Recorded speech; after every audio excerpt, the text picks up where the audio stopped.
Another day, another dollar. Smoking something, feeding the rock wallers. No revolvers, niggas asking me where you from. Just laid up, watching Kobe with my 4 sons. More focus on what they could become. As I pour me a shot of Bacardi rum. Your main focus was Detox and Dre. Yes. When was the moment that everything switched and said, you know what? Fuck Detox. I ain't never said fuck Detox. Not you, but I think Dre pretty much was on like Detox to the side. It's Slim Da Mobster time. I don't know if that's the case. I think it got kind of taken out of hand of what he was really saying. I think he was saying he's about to let us do us because we're his motivation.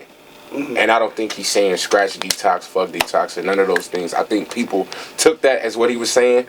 But, and again, like, he's not a fucking rapper. Mm-hmm. And people forget that. Like, when you, like, it's hard to force, like, if you're a kickboxer and you have to fight a boxer in a ring under those boxing rules, it's going to be hard. Mm-hmm. You're going to want to kick a nigga ass because you've learned to use your feet.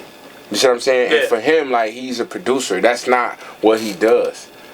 Because, you know, Detox was a thought when Eminem came out, 50, all these dudes was involved. The first new Aftermath generation. Right. And all those things played out and they turned out to kind of be iffy. Yeah, because Game and 50 got into it and then, you know, little things like that. And then dudes trying to come out with headphones. All those things is like...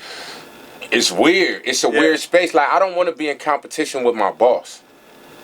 Well, it's never comfortable like that. Yeah, and that's how you lose your job. And not even that. Like, you can't outshine the nigga that gave you your shine. 48 laws right there. Yeah, and you could write the 50th law, but you have to know all the first 48 laws first before you can even design a 50th law. And if you ain't true and genuine to those 48, then 50 don't mean shit. And I'm not saying that to disrespect nobody. Well, do you think he does respect those first 48? Kinda. No, not really. I'm gonna be honest. No, I don't. Why? I mean, like I said, anytime, and God works in mysterious ways. Mm-hmm. Like, you put yourself in a competition with a man, and then it turns out that shit is not really what it's supposed to be. Mm-hmm. Like, that should show you one thing. Don't go against what got you to where you are. You know, it's funny you bring up 50, and I guess... What up, Fifth?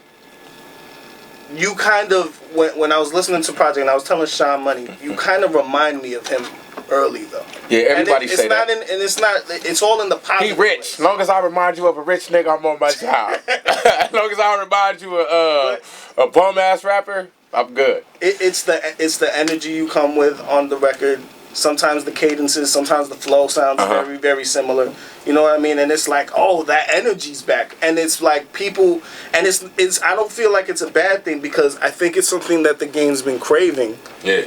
And because we've been waiting for it. 50 got a lot of money. He kind of forgot what it was to make a street record. Yeah. And I'm not saying that and to talk shit about him. I'm just saying that in the light of when you get money, even Dre, like, it's hard to talk about being broke when you got money. Absolutely. But being broke, you got money, and you're. I mean, but I don't got no hundreds and millions of dollars. But you alright though. And I'm straight. You know what I mean? I'm straight. But see, my struggle was just a few years back. Don't expect me to be rapping about being broke when I got money. You know what I'm saying? Like Eminem said, I can't rap about being broke no more. They didn't say I couldn't rap about coke no more. Your uncle is Freeway Rick. Yes. I thought we was gonna have a situation. They said Rick Ross was coming to the thing today. I'm like, oh shit, I can't wait to see how this is gonna turn out. Well, I know you've been very animate about your feelings towards the other. I got a problem with my heart. But I'm not even gonna take it that way. But I heard there's movie coming out with your uncle. Actually. Yes. I'm in that movie too, man. We getting this movie money too, man. Yeah, what's going on with that? How is he? I know he's trying to get, I guess, back involved with the industry and everything like that. And how is he going to be working with you? Well, he works. He's more of like my mentor. He gives like when you gotta understand, this nigga made $1 million a week in the street. Like Most rappers don't make that. But then when you take this part of a man's life and you willing to publicize all the negative shit that he's done, I feel like you owe him something. Because you don't know Pablo, you don't know Noriega, and they don't owe you a fucking favor. I'm just being honest. Like, and I make my music in an honest lane. So when you feel like I said some shit that I'm not really standing behind 100%, you should address me on it. But it's gonna be hard for you to pick up war music and find that. Because I'm not telling you about somebody else's life. It's crazy that a person could talk about selling drugs and then a picture of you being a correctional officer pops up. Like, where they do that at? I watched my uncle sit in prison behind the same shit that you glorify, and that's the shit that I'm talking about. These are the things that I'm really talking about. Like, I don't feel that. And I'm not gonna change my name. My name is Slim Da Mobster. I'm not gonna change it. But if I change my name, then you know something had to provoke that. So for a nigga to call himself Ricky Rose now, that's like a gay stripper name to me. I'm just keeping it 100, cuz. Honestly. That sounds like a gay stripper, personally. So how can you go from Rick Ross to Ricky Rose? That shows that you know that you weren't being 100. So if you guys come face to face. Oh, I ain't dodging nothing. I fight hard. I'm not scared of size, man. I've been to prison.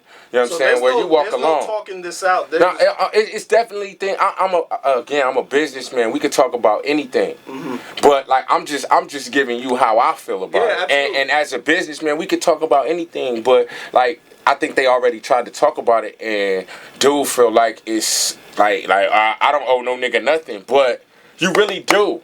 Yeah. And I'm not a correctional officer. Like, that's totally disrespectful for a nigga to sit in prison for 20 years and have a nigga that's supposedly a police use his name. Yeah, that's tough. Come on, man. And the coldest part is the niggas not willing to acknowledge or even say, look, man, you have contributed to my success. And the name alone, because he wasn't... Now, if he was Rick Ross and he was talking about dancing and shit, that would be different. But he talking about selling dope. Come on. If he came out with a heavy D image when he came out and I'm the overweight lover, all those things would have been cool. But you coming out in a lane and you saying, I sell this and I got birds and all, like, okay, where did that come from? Where are you getting these notions and the things? Like, how can I talk, my name be Slim Da Mobster and I rap about sweet shit? Yeah, well, that wouldn't match up. So how can you name yourself Rick Ross and talk about dope when like that? You devaluing a person's name. You're looking. You want the authenticity and things to be. Not even the authenticity. I want you to give that man something. Because fuck the respect. You owe that man some money. Oh, all right. Well, that's how I feel. Okay. Because everything that you talking about is really his life. And I'm not saying that he's a fake nigga. But, like, in the lure of me, like, automatically, like I said, where I come from, we respect the older dudes. And we live off that. Like, I got old niggas from my hood that I know is a fucking crackhead. But if you fuck with him, my homie's gonna hurt you. And so, I mean, at the end of the day, it's truly about just retribution being real and keeping... That's all it's about. That's basically just... what you're standing on. Because I've known this man my whole life. Absolutely. So when I see dudes like gaining fame off of his name, like I take that personal. I don't want to end on a bad note. It's not a bad note. So let's talk about just the gist of what is the future. What's after war music? So what's coming up? The movie's coming soon. That's the name of my album. I'm also working on a movie called Crenshaw Boulevard. Shout out to the homie Big U. I got a couple things in my arsenal that's gonna, set me aside from everybody else. The streets keep pulling me back. I'm caught in this circle. Life is a real nigga out here with no virtues. I'm followed by this demon. Forgive me for living like that. Even when I'm dreaming, the streets keep pulling me back. I'm caught in this circle. Life is a real nigga.